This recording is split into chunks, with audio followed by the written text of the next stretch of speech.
এরপরে দেখো কথায় বলা অঙ্কগুলো পরে করাবো। আগে 4, 5, 6, 7 যেগুলো সহজ, যেগুলো বুঝতে পারবে সেগুলো আগে করে দিচ্ছি। এখানে দুটোই প্রসেস, যে যদি ভাগ করে ধ্রুবক আসে তাহলে সরল ভেদে, আর যদি গুণ করে ধ্রুবক আসে তাহলে ব্যস্ত ভেদে। প্রথম অঙ্কটা কি বলেছে দেখো পড়ছি। ওয়াই এক্সের বর্গমূলের সঙ্গে সরল ভেদে আছে এবং ওয়াই ইকুয়াল টু 9 যখন এক্স ইকুয়াল টু 9 দিয়ে বলেছে এক্সের মান নির্ণয় করি যখন ওয়াই ইকুয়াল টু 6। তো প্রথমে কি বলেছে দেখো, ওয়াই এক্সের বর্গমূলের সঙ্গে সরল ভেদে আছে। বর্গমূল মানে হচ্ছে রুট, আর বর্গ মানে হচ্ছে স্কোয়ার। তো সম্পর্কটা লিখলাম আগে। এরপরে কি লিখবো দেখো, সাধারণ নিয়ম ওয়াই, এই চিহ্নটাকে উঠাতে গেলে কি আসবে, একটা ধ্রুবক রুট এক্স। বোঝা গেল? এরপরে তোমাকে কি মান দিয়েছে, যে এক্স নয়, ওয়াই ইকুয়াল টু 5 না ওয়াই ইকুয়াল টু 9 আর এক্স ইকুয়াল টু 9, দুটোই দিয়েছে 9 আর 9। তাহলে ওয়াই ইকুয়াল টু 9 আর এক্স ইকুয়াল টু 9, এটা আমি এই যে ইকুয়েশনটা পেয়েছি এখানে বসাবো। ওয়াই ইকুয়াল টু কত, 9, বা এখানে 1 নম্বর নাম দাও, দিয়ে কি লিখবে, 1 নম্বর থেকে পাই, বা ওয়াই ইকুয়াল টু 9 এবং এক্স ইকুয়াল টু 9 এর মানটা বসিয়ে পাই কি 9, কে এক্স মানে কত 9, বা 9 ইকুয়াল টু, এখানে কি হবে ভালো করে দেখো, 9 মানে কি 3 এর স্কোয়ার, 9 মানে কি 3 এর স্কোয়ার, আর 3 গুণ 3 মানে 9, স্কোয়ার আর রুট কেটে যায়, তাহলে কি পড়ে থাকবে শুধু, বা 9 ইকুয়াল টু কে ইন্টু 3, তার কারণ স্কোয়ার আর রুট কেটে যায়। এবার দেখো 3 একে 3, 3 3কে 9, এটা ওদিকে লিখছে, তাহলে কে ইকুয়াল টু কত পেয়েছে 3, তাহলে ভেদ ধ্রুবক অশূন্য, ভেদ ধ্রুবক কে ইকুয়াল টু 3, তাহলে কে এর মানটা পেয়েছি কত 3। এরপরে দেখো আমি পাশে লিখছি, তোমরা নিচে নিচে লিখবে। 1 নম্বর সমীকরণে কে ইকুয়াল টু 3 বসিয়ে পাই। দেখো তাহলে Y equal to K root X, এটা ছিল 1 নম্বর সমীকরণ। এখানে কে এর মান কত বসবো 3 রুট এক্স, এখানে ওয়াই। আবার কি বলেছে দেখো, এরপরে আবারও বলেছে যে এক্স এর মান নির্ণয় করি যখন ওয়াই ইকুয়াল টু 6, তাহলে ওয়াই ইকুয়াল টু 6 লিখলাম, দিয়ে বলেছে এক্স এর মান নির্ণয় করি, এখানে ব্র্যাকেটে লিখে দেবে যে ওয়াই ইকুয়াল টু 6, বা 3 একে 3, 3 দুগুণে 6, এটা কাটাকাটি হবে, তার কারণ এদিকে আর প্লাস মাইনাস কিছু নেই, এটা সিঙ্গেল এটাও সিঙ্গেল, তাহলে 2 ইকুয়াল টু রুট এক্স, বা আমি রুট এক্সটা এইদিকে লিখলাম ইকুয়াল টু 2, বা দেখো এখানে যদি রুটটা উঠাতে চাই তাহলে কি করতে হবে, উভয় সাইডে স্কোয়ার করতে হবে, তার কারণ আমাকে রুট এক্স এর মান চাইনি, আমাকে চাওয়া হয়েছে এক্স এর মান, তাহলে বোথ সাইডে স্কোয়ার করলাম, এদিকে স্কোয়ার, বা স্কোয়ার আর রুট কেটে যায়, আগে বললাম এই যে এখানে স্কোয়ার আর রুট কেটে যায়, তাহলে কত হবে এক্স ইকুয়াল টু 2 এর স্কোয়ার 4, তাহলে এক্স এর মান কত হয়েছে 4, এবং ভেদ ধ্রুবক কে এর মান কত হয়েছে 3। বোঝা গেল?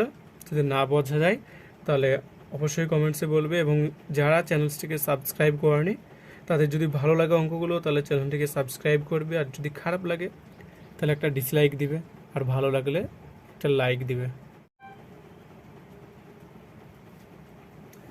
দেখো এরপরে 4-এর 2-এর অঙ্কটা, 4-এর 2-এর অঙ্কটা পড়ছে কি আছে, এক্স ওয়াইয়ের সঙ্গে সরল ভেদে এবং জেড এর সঙ্গে ব্যস্ত ভেদে আছে, Y equal to 4 Z equal to 5 হলে এক্স ইকুয়াল টু 3 হয়। দ্বিতীয় কন্ডিশন দিয়েছে Y equal to 16 Z equal to 30 হলে এক্স এর মান হিসাব করে লিখে। স্ক্রিনে দেখতে পাচ্ছ অঙ্কটা। তো প্রথমে কি দেওয়া আছে যে এক্স ওয়াইয়ের সঙ্গে সরল ভেদে, তাহলে এক্স ভেরিয়েজ ওয়াই লিখলাম 1 নম্বর। এরপরে বলেছে এক্স জেড এর সঙ্গে ব্যস্তভেদে, লিখলাম। ব্যস্তভেদ মানে কি 1/z, এটা আগেই শিখিয়ে দিয়েছি, ভিডিওতে দেখে নেবে। এরপরে বলেছিলাম যে এটা সরল ভেদ আর এটা হচ্ছে ব্যস্তভেদ, এই দুটোকে কম্বিনেশন করে কি পাওয়া যায়, যৌগিক ভেদ। তোমরা লিখতে পারো যে যৌগিক ভেদের সাহায্যে পাওয়া যায় কি এক্স ভেরিয়েজ। আমি বলেছিলাম যে যেটা উপরে থাকবে সেটা উপরে, ওয়াইটা কি আছে উপরে, একটা এখানে উপরে আছে, একের সাথে ওয়াইয়ের গুণ করলে কি হয়, একই হয়। আর যেটা নিচে আছে সেটা নিচে, নিচে কি আছে জেড, লিখলাম। এইবার দেখো এটা কি হয়ে গেল, যৌগিক ভেদ। এইবার এই চিহ্নটা উঠাতে গেলে কি আসবে, একটা ধ্রুবক, এবং সেই ধ্রুবকটা কি k into Y by z, k into Y by z এসেছে। এরপর দেখো কি বলেছে, মান যেটা দিয়েছে লিখি y equal to 4, Z equal to 5 আর x equal to 3। Y equal to 4, Z equal to 5 আর এক্স ইকুয়াল টু 3। তো সে একই নিয়ম, এই মানটা কি করবো আগে বসিয়ে দেবো, যে 3 নম্বর যে ইকুয়েশনটা পেয়েছি লাস্ট, এখানে বসিয়ে দেবো। তার কারণ দেখো ওয়াই জেড আর এক্স এর মান এখানে বসাতে পারি, এখানে বসাতে পারবো না, তার কারণ এখানে কি নেই, ওয়াই নেই, এখানে জেড নেই, এইখানে 3টি আছে। তো এক্স ইকুয়াল টু কত দেওয়া আছে 3 লিখলাম, কে ওয়াই সমান কত দেওয়া আছে 4 আর জেড সমান 5, বা এটা ডাইরেক্ট কোনাকুনি গুণ হয়ে যাবে। দেখো 4k ইকুয়াল টু 15, 4 সাথে কে গুণ করলে কি হয়, 4k এদিকে 3 5 15, বা কে ইকুয়াল টু 15/4 বোঝা গেল। তাহলে অশূন্য ভেদ ধ্রুবকের মান পেয়েছে কি কে ইকুয়াল টু 15/4। ঠিক একইভাবে একই নিয়ম আমি পাশে লিখছি, তোমরা খাতার নিচে নিচে লিখবে এগুলো। এবার লিখলাম, এটা লিখি যে কে ইকুয়াল টু 15/4 বসিয়ে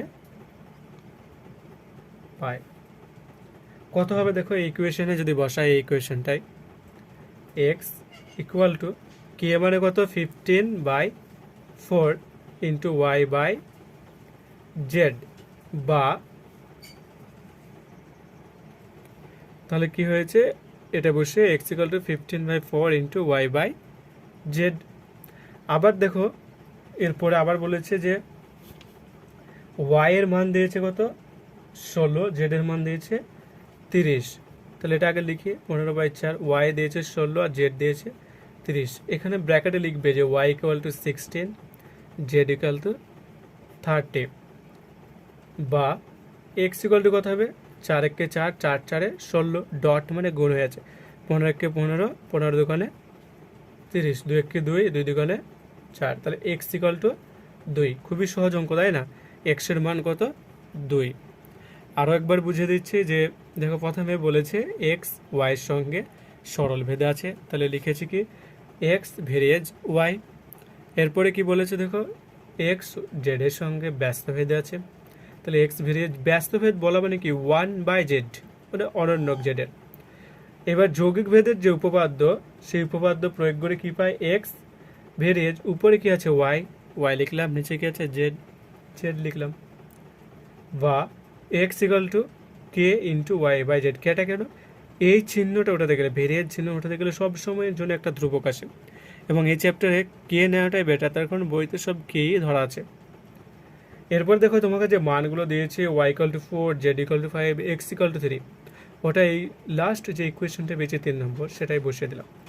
বসিয়ে কি পেয়েছি 4k ইকুয়াল টু 15। 4k কীভাবে, এটার সাথে যদি গুণ করে দেখো, উপরে উপরে 4k, নিচে 5 থাকছে, 5-এর সাথে কোনাকুনি গুণ, এটা 15, তাহলে 4k equal to 15, k equal to 15/4, তার কারণ 4 এখানে কি হয়েছিল গুণ, এদিকে এলে ভাগ। এই k এর মানটা এবার এই যে ইকুয়েশনটা পেয়েছিলাম 3 নম্বর, এখানে বসালাম, x ইকুয়াল টু k এর জায়গায় কত বসিয়েছি 15/4 ইন্টু ওয়াই বাই জেড। আবারও বলেছে দেখো y ইকুয়াল টু 16 আর z ইকুয়াল টু 30, তো y এর জায়গায় লিখলাম 16, z এর জায়গায় লিখলাম 13। এরপর দেখো কাটাকাটি করেছি কি 16কে 4 দিয়ে, 4 4 16, 30কে 15 দিয়ে, 15 দোকানে 30। আবার দেখো এই 4কে কেটেছে 2 দিয়ে, 2 1কে 2, 2 দুকোণে 4, তাহলে পেয়েছে কি আলটিমেট এক্স ইকুয়াল টু 2। এটাই হচ্ছে অ্যান্সার। বোঝা গেল? যদি না বোঝা যায় তাহলে কমেন্ট বক্সে লিখো। এরপরে 4-এর 3-এরটা পড়ছে, দেখো কি লেখা আছে, এক্স ওয়াইয়ের সঙ্গে সরলভেদে এবং জেডের সঙ্গে ব্যস্তভেদে আছে।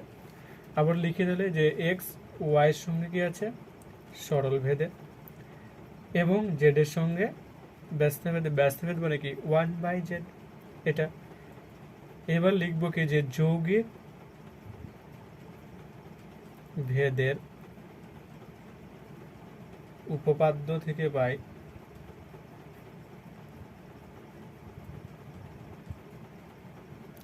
যৌগিক ভেদের উপপাদ্য থেকে পাই কি এক্স ভেরিয়েজ, উপরে কি আছে ওয়াই, নিচে আছে জেড, লিখলাম y/z, বা এক্স এই যে ভেরিয়েজ চিহ্নটা উঠে গেলে কি আছে কে ইন্টু y/z, এবং অবশ্যই লিখবে কে কি অশূন্য ভেদ ধ্রুবক। কি হচ্ছে একটা অশূন্য ভেদ ধ্রুবক। তাহলে পেলাম ইকুয়েশন যে k x equal to K into y/z, এটার আমি নাম দিলাম 3 নম্বর ইকুয়েশন, আর এটা দিয়ে দিলাম কি 1 নম্বর, এটা 2 নম্বর।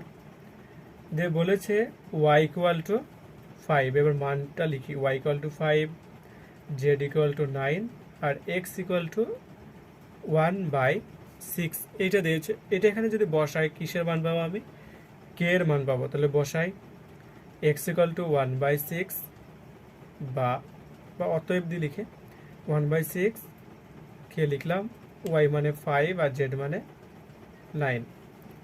দেখো এখানে ডাইরেক্ট করা যায়, এটা যারা পারবে করবে, আর যারা ডাইরেক্ট করবে না তাদের জন্য করছে দেখো 5k/9। এরপরে কি হবে, কোণাকোণে গুণ, এটার সাথে এটা আর এটার সাথে এইটা কোণাকোণে গুণ হবে, এই গুণটা আমি এখানে করছি। দেখো কোণাকোণে গুণ যদি করি এটা কত হবে, 5 6 30, গুণ করছি না একবারে লিখছি কে ইকুয়াল টু 9, বা কে ইকুয়াল টু কী হবে 9/5 ইন্টু 6, ওটা এখানে গুণ হয়েছিল, এদিকে ভাগ, 3 3 9, 3 2 6, তাহলে কে পেলাম 3/10। তাহলে অশূন্য ভেদ ধ্রুবক কে এর মান পাওয়া গেলে কত, 3/10। এরপর আমি এখানে লিখছি, এটা কোথায় লিখবো বলেছিলাম, এই যে 3 নম্বর ইকুয়েশনে। তাহলে k equal to 3/10, k equal to 3/10, এটা কি বসিয়ে পাই।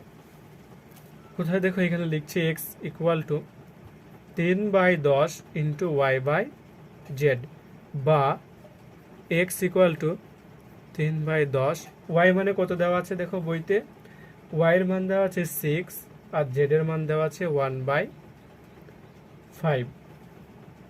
এখানে ব্র্যাকেটে অবশ্যই লিখবে y6 জেড ইকুয়াল টু 1/5, বা এক্স ইকুয়াল টু তাহলে কত হবে 3/10 ইন্টু, এখানে 5টা উপরে গুণ হয়ে যাবে, কত হয়ে যাবে 5 6 30/1, 10 1 10, 3 10 30, 3 3 9, তাহলে এক্স ইকুয়াল টু কত পেলাম, এক্স ইকুয়াল টু 9। এইটাই হচ্ছে উত্তর। তো আরেকবার রিভিউ করে দিচ্ছি অঙ্কটা, দেখো ভালো করে আরেকবার রিভিউ করে দিচ্ছি। প্রথমে বলা আছে কি যে এক্স ওয়াইয়ের সঙ্গে সরলভেদ আছে, তারপরে এ বলা আছে যে এক্স জেডের সঙ্গে ব্যস্তভেদ আছে। তো সরলভেদ ব্যস্তভেদ দুটোই লিখলাম, এটাকে কম্বিনেশন করে কি পাওয়া যায়, এক্স ভেরিয়েজ y/z, বা এক্স ইকুয়াল টু এই চিহ্নটা উঠাতে গেলে বা তুলতে গেলে কি আসে, কে একটা ধ্রুবক ইন্টু y/z, কে এটা অবশ্যই লিখবে পাশে যে অশূন্য ভেদ ধ্রুবক। এরপর যেটা দেওয়া আছে লিখলাম যে y equal to 5, z equal to 9, x equal to 1/6। তার কারণ আমাকে কিসের মান বের করতে হবে, অশূন্য ভেদ ধ্রুবক কে এর মান। তো এটা বসালাম y এর জায়গায় কত না, x এর জায়গায় 1/6, কে y এর জায়গায় 5, z এর জায়গায় 9, এবং এটা কোনা পাশাপাশি গুণ 5 কে নিচে 9। এরপরে কোনাকুনি গুণ 5 ইন্টু 6 এটা গুণ করলাম না একবারে, equal to 9, K equal two 9/5 into 6, এখন এটা এখানে গুণ ছিল, এদিকে লিখে হয়ে গেল ভাগ, কে ইকুয়াল টু 3/10। কে এর মানটা বসালাম এই 3 নম্বর ইকুয়েশনে, দিয়ে কী পেলাম দেখো, x equal to 3/10 equal to y/z, এটা ছিল। এখানে আবার দেওয়া ছিল y equal two 6, z equal two 1/5, এই মানটা এখানে বসিয়েছে। 1-এর 5 এখানে আছে, এটা উপরে চলে গেলে 5টা কোথায় চলে যাবে, উপরে চলে যাবে, তাহলে কত হয়ে যাবে, 5 6 30। এরপর 10-একে 10, 3 10 30, 3 3 9, এক্স এর মান পেলাম যে এক্স ইকুয়াল টু 9। বোঝা গেল?